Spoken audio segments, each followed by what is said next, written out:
के 3 बज रहे हैं और मैं यह वीडियो रिकॉर्ड कर रहा हूँ। So hello, this is my first horror video. I hope आपको अच्छा लगे।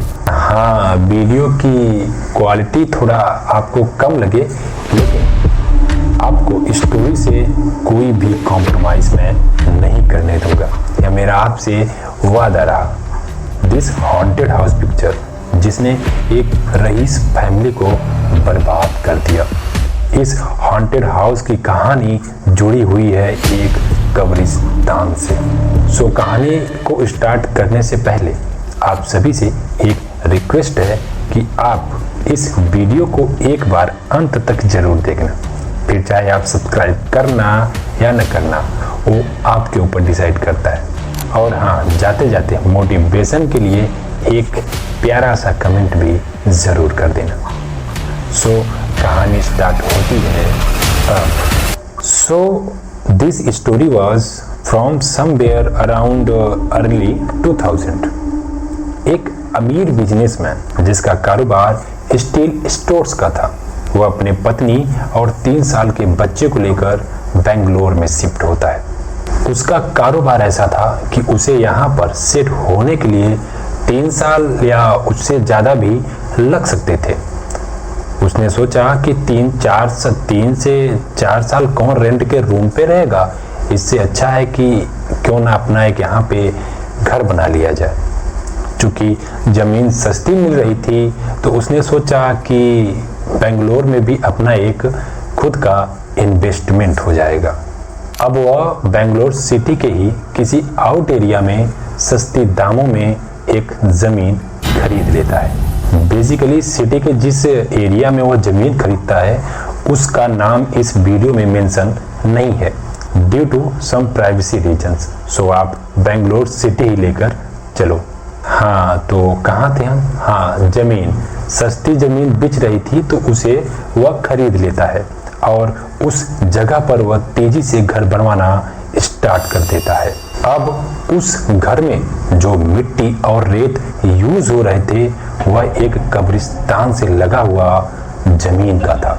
हालांकि इससे उन लोगों को कुछ ज़्यादा फर्क नहीं पड़ता और कुछ ही महीनों में घर बनकर तैयार हो जाता है और वह खुशहाल फैमिली उस नए नवेले घर में शिफ्ट हो जाती है। सब कुछ सही जा रहा था, सभी खुशी थे।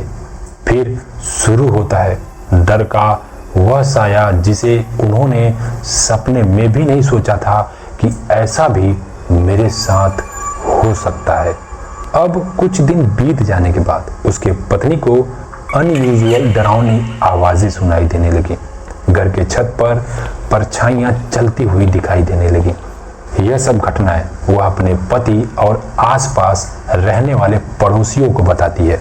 सभी उसके बातों को लाइटली लेते हुए कहते हैं कि हो सकता है कि आपको कुछ भ्रम या कंफ्यूजन हो गया हो। आफ्टर फ्यू डेज उसके पति का फिर से बेंगलोर के मेन सिटी में जाना हुआ और यही उसकी सबसे बड़ी मिस्टेक साबित हुई जिसे वह अपने आप को लाइफ टाइम कोसता होगा। अब उसके अगली सुबह जब उसकी पत्नी सोकर उठती है तो उसका बिस्तर डिफरेंट डायरेक्शन में फैला हुआ था जिसे वह यूज भी नहीं की थी। उसे बगल वाले रूम में 4 से 5 लोगों की फुसफुसाने और बात करने की आवाज़ें आ रही थी जो कह रहे थे कि उसे मार डालो। यह बातें सुनकर वह बगल वाले रूम में दौड़ कर जाती है, लेकिन उस रूम में उसे कोई भी नहीं दिखाई देता। रूम पूरी तरह से खाली था।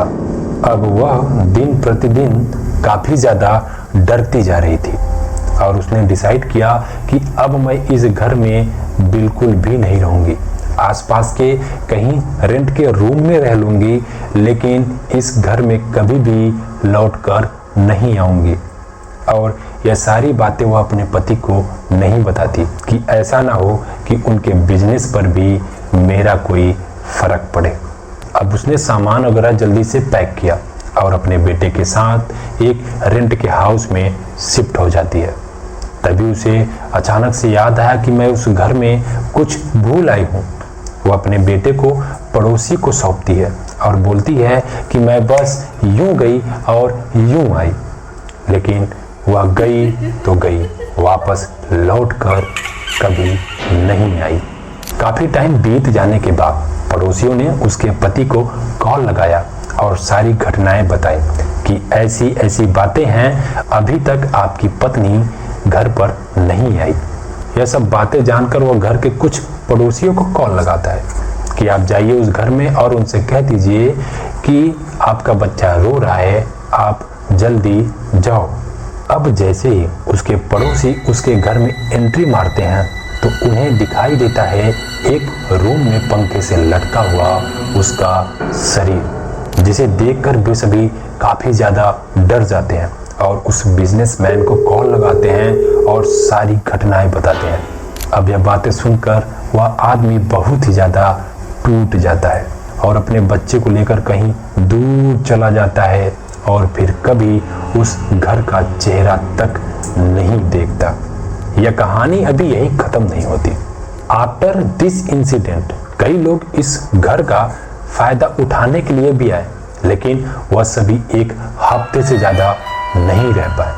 कुछ लोगों की तो यहाँ पर मौत भी हो गई बिकॉज ऑफ पैरानॉर्मल एक्टिविटीज। आज 25 साल हो गए इस घर को, लेकिन अभी तक यह घर 20 से भी ज्यादा लोगों की मौतें ले चुका है।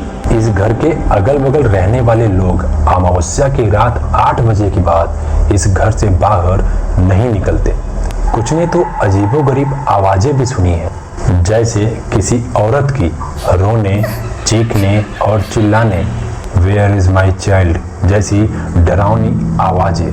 हालांकि यह अभी तक साबित नहीं हो पाया है। हालांकि इस कहानी पर आज भी लोग बिलीव करते हैं और अपने बच्चे को रात में उस रास्ते पर नहीं जाने देते। तो यह रही आज की स्टोरी। अगर आप सभी को थोड़ा सा भी अच्छा लगा हो तो एक सब्सक्राइब जरूर कर देना। Till then take care, bye bye.